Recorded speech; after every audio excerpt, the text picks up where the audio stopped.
Hi everyone, welcome to this tutorial video. In this video I'll be showcasing how to get an avatar ready for desktop using an avatar system made by LogiX. Do keep in mind that the game is still under development and desktop is an unsupported mode for the game. This mode is meant for testing and debugging certain features of the game. Controls are somewhat complicated to get used to.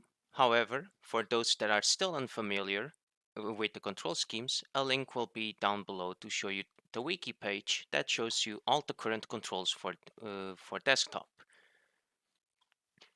I don't know if anything will change in the future, but time will tell. This video will assume that you already know these controls and how to manipulate objects and interact with menus and avatars, as well as to how to create avatars themselves. With that out of the way, let's begin. So right now, desktop users have a problem with their avatars. For one, they are constantly floating, and when you load in an avatar, it will always be in this T pose, and you have no way of getting out of it. So, Lucas designed a system that will help us. So, we bring in the avatar that you wish to implement the system on. You go to your inventory, Essential Tools, Community Tools, Desktop Utils, and Avatar System. The Avatar System has a README instruction that you can bring up, and this will teach you how to work with the system itself and how to install it. So controls can be found here. So for the basic setup, we will need 4 of these cubes: the context menu, the grabbable aligner, the locomotion cube, and the screen hand positioner. Alright, so now that we have all of our cubes here, let's bring up their inspector. We will need these to manipulate their parenting as well as their visibility. Because once these are set up, you don't want to see these cubes running around all over the place behind you. Now, pop open the inspector for your model, and all you have to do is shift right click on the cube and drop it right on your model, and it will reparent the cube onto your model. Do this to all 4 cubes until all 4 of them are located right under your model. I think I forgot this one. Yes. Alright. Now the model is basically set up. First things first, we will double click these cubes and disable the mesh renderer. This way they will become invisible.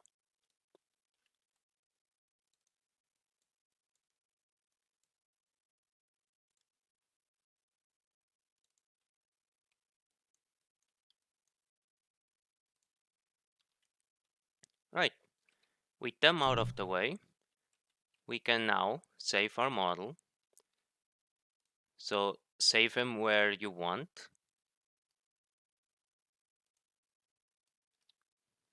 Controls are a bit finicky and I'm still getting used to them. Unless I need to reopen it. Sorry about that. So my avatars. You grab him and save. Now, if we equip this avatar, you can press B and N to manipulate your arms, and you can press F5 to access a handy menu on the lower left of your screen. This lets you enable physical mode, which you couldn't do before as a desktop user. You can now jump, run, walk slowly, and all of these settings can be edited on the speed changer by interacting with this little menu that shows up when you enable it. To disable all of these settings, you just access the same menu and disable. And you can fly again, and no menu will be on your way. That's all fine and dandy, but what about sound settings? Because desktop users can also not mute themselves or access a variety of sound settings, like broadcast or whisper. Lucas has that covered. So if you go back to his tools, community tools, desktop utils, avatar system, you'll see this desktop audio switcher here. So first of all, let me get rid of these inspectors, clean up the place. So we can bring that up. It comes tagged along with a bunch of instructions. You don't have to worry about that for the time being. And I like to set up my avatar so that both arms are stretched out like this. And this is gonna help me a ton. What you want to do is open up the inspector of this. You want to open your right wrist. So you'll go down the hierarchy, right shoulder, right arm.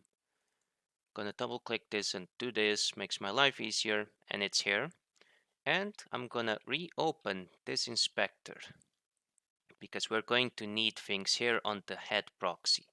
Speaking of which, one of the things we can do already is find this avatar audio output manager and just delete it by pressing this X. That's the first thing while doing this model, at least what I like to do. So now, what I like to do with this, first I get rid of the instructions because they get in the way. When you hold this cube, you'll see that you have a bunch of settings that show up. These will show up on your wrist. So what I love to do is to position this cube where my wrist would be and basically change settings based on its location. So right now what I want is basically to change its scale. So if we go to the desktop audio switcher, I'm pretty sure it's the audio manager. I'll just edit the audio manager. So it was 10. Let's try to halve that number.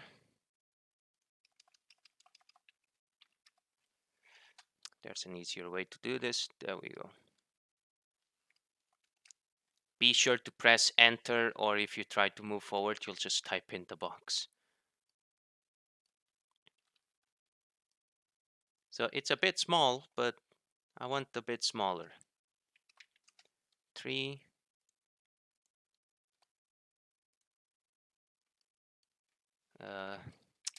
Bit finicky. All right, that looks great for me. So I'm gonna position it around here. And now what we need to do is we're gonna grab the desktop audio manager, drag it onto the right wrist. It has to be parented with something that's around here. Since I have a bracelet, I can also parent on the bracelet. It's actually a nice little touch. So I'm gonna parent mine on the bracelet. Now, that's parented. We have to first delete this. We don't need it anymore. We open up the desktop audio manager that's underneath your wrist or the bracelet in this case, and you will see a configuration menu. On the head proxy, you have audio output settings, and on each one of them, you need to drag the reference onto each field.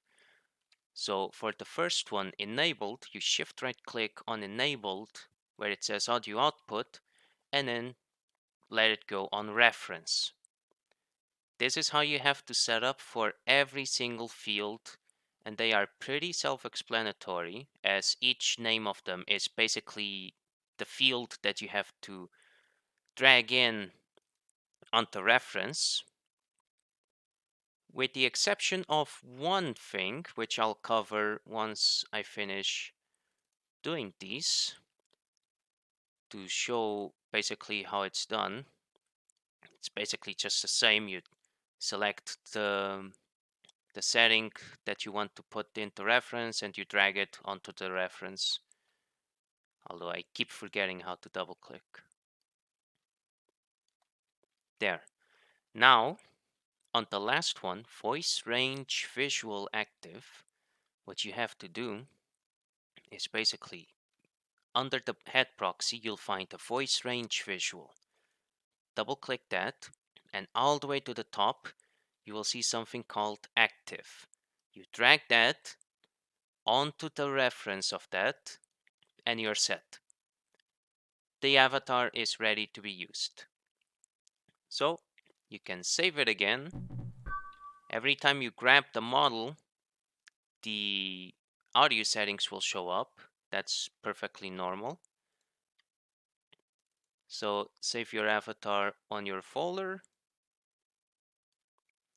The first time doing this will be a bit weird, and I'll show you why. So you equip the model, B, N, hands are out of the way. If you hold down N, you'll notice the menu is already out. It's a bit out of line, but I'm not really too bothered with that. So this is saved as active because you were holding down on the model. To enable it and disable it, it happens to be on the F5 menu. So when you add that component, you'll have show hide audio mode. So you can press that and it will deactivate the audio modes on your wrist. In order to save again with that setting disabled by default, you just click this button on your menu, and it will have his arm set up so that when you load it in, it will not show the audio settings, and you have to access it by pressing F5 and pressing enter on the setting. All right, that pretty much covers it. On the same folder directory of the avatars system, there are a bunch of tools that were designed specifically for desktop users. Here you'll find tools like the Dev Tooltip and the LogiX tip. So be sure to check them out if you're manipulating tools, as these tools will position the cursor right on the middle of your screen, where the other tools would instead be on the side, and you had to look in an awkward manner to manipulate LogiX or any other stuff, like for example editing the model with the developer tooltip. And that's pretty much it. I hope this video was helpful. If you have questions, I can try to help on Discord, or just leave a comment down below, or just try to find me in game if you get the chance. I'll catch you another time.